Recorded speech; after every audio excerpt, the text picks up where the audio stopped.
Hope everybody's doing well. It is actually storming here, but the sound you're hearing is my typical MP3 of a storm. Just want to get into this and try to make it a little bit quick. Like I said, I really fail to do that. I don't want to keep people here for too long. You've probably already watched the show anyways, although there are some people, like I said before, that do watch these, that don't watch the product, but they like to be kept in the loop with what's going on, and they do that through me, so I feel very grateful for that. Not a lot of people, but there's a few, like two. All right, so the show started off with Kevin Owens and Randy versus Solo Sikoa and Tama with Paul Heyman. This was actually really funny for me because in the beginning here with Solo Sikoa, he comes in, and then he goes to slap the ropes, but he was expecting to hit the top rope, but he actually missed, and he kind of did like an awkward trip almost. And anyways, I just thought that was actually really, really funny. Nick Aldis came out because all hell had broken loose before the match even started, and then he's like, you know what, we're just going to make it a street fight. So that was a great call. And I want to note that in France, tous mes amis en France étaient très fous. They were very crazy. The chants were unbelievable. The energy, but I find a lot of foreign crowds are like that. I don't want to be like, oh, it's just us French people that are like that. No, everybody's like that. Americans and Canadians, yeah, they could be okay. But you start crossing overseas and it's like... Anyhow, this was a great match. And the Bloodline won. I almost forgot who won. And Paul Heyman post-match actually checked on Kevin Owens to make sure he was okay, and he was trying to tell them to stay back. And sorry, another thing I need to note as well is the reason why they probably won is Tama Tonga's brother. They called him Tonga. Tama Tonga has a brother named Tonga.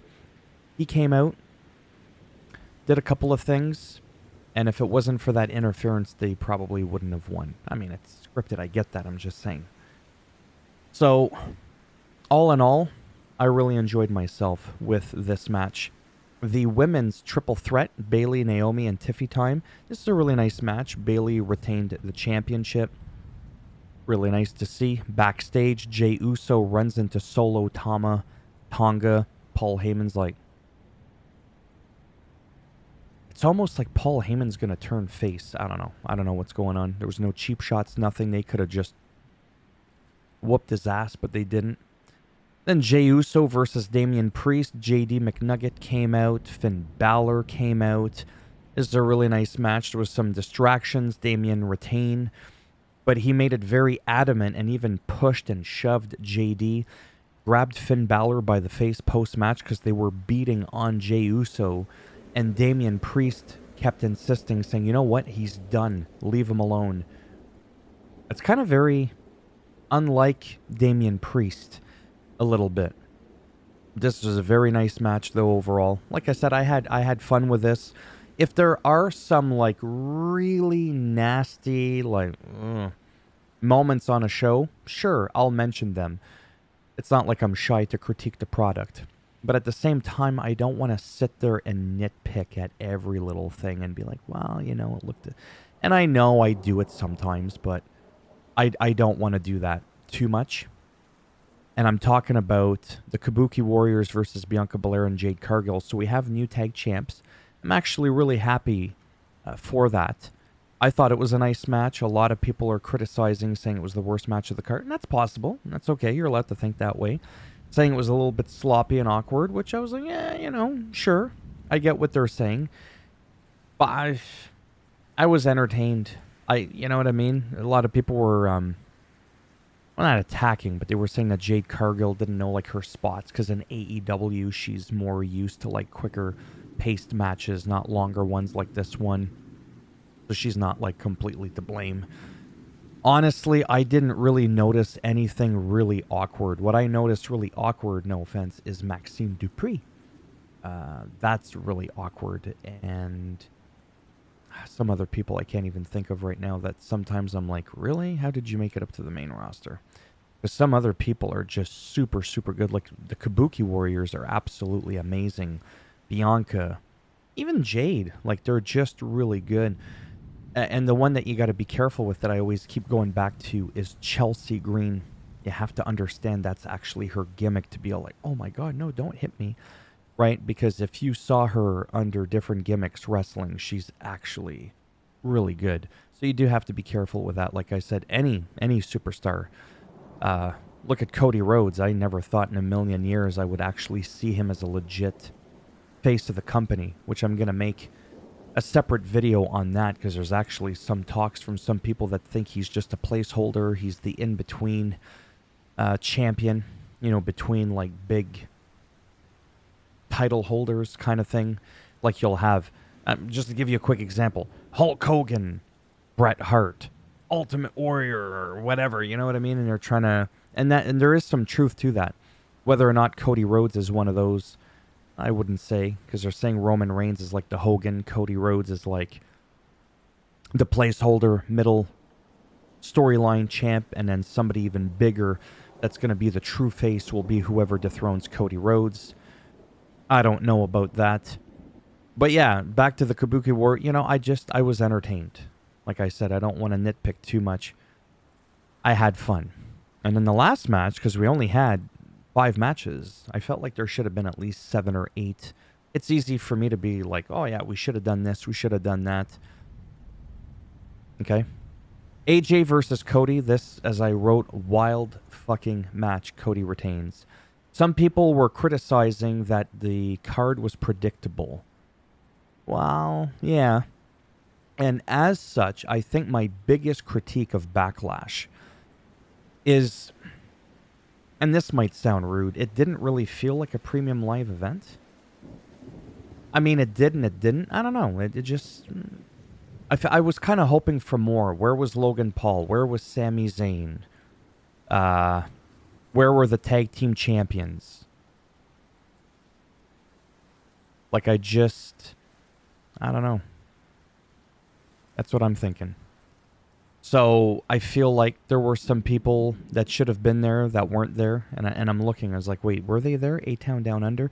No, that was SmackDown because I just watched that yesterday because I was a little bit behind. Because when you go to click on the results here for Backlash France, look what happens. It's a good thing I take notes. Oh, wow. Look at that. Look at all those results. Oh, Cody Rhodes conquered the Beast at Backlash. Wow. It actually brings you to Backlash 2023. If you do Backlash 2023 and you go to 24, this is all you get. Wow, there's a lot of results there. Now watch it. I'm not clicking any links. 2024. You see it right there at the top? 2024 Backlash. Now it dropped to 2023. You see that? 24, 23, right at the top. Watch that as I scroll up and down. There's literally nothing.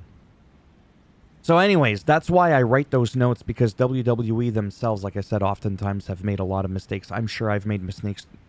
Nobody's perfect. I misspeak half the time. I feel like there should have been some surprises. Giovanni coming out. I mean, there was no Imperium. Was there Imperium? I mean, there was only 5 matches. Not hard for me to remember. I just feel like there should have been like a little bit more. Right? It felt like a half premium live event. I just feel like there could have been a bit more. Maybe one little surprise. One little something. One little, oh, wow. Because WrestleMania was just like wild as fuck. And then Backlash were like, okay. Yeah. I had fun.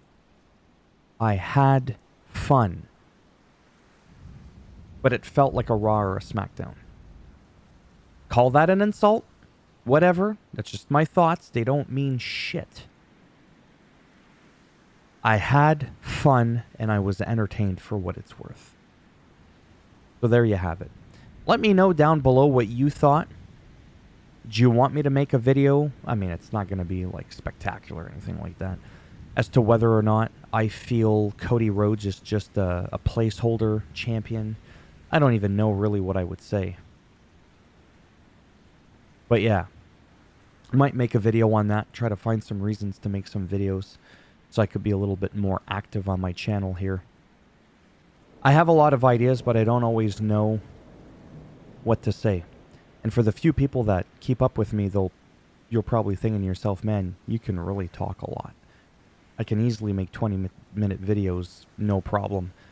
But you'd be surprised, there are times where I'm like, I think this and that, and that's about it. But I can't really elaborate. I don't always have even 2 minutes, 3 minutes of something to say. But yeah, I might try to do a little bit more deep dive into this whole, yo-yo thing people talk about, the placeholder championship. Talk about the champs. Do I believe Bret Hart was even just a placeholder champion? That kind of stuff. Maybe to try to stretch out the video so it's at least a few minutes long. But yeah, so let me know what you thought. 10 minutes, that's pretty good. As always, if you like the video, go ahead, give it a thumbs up. It does greatly help support that channel with the algorithm and trying to make me more relevant in the search results when people are looking shit up. If you didn't like the video, go ahead, give it a thumbs down. I'll bend it in half, twist it, break it off in your ass with a solo Sakoan spike in the rectum. And if you want to subscribe to the channel, naturally, that would be great. But if not, thanks for stopping by anyways. Take care. And maybe I'll see some of you in the next one. Bye for now.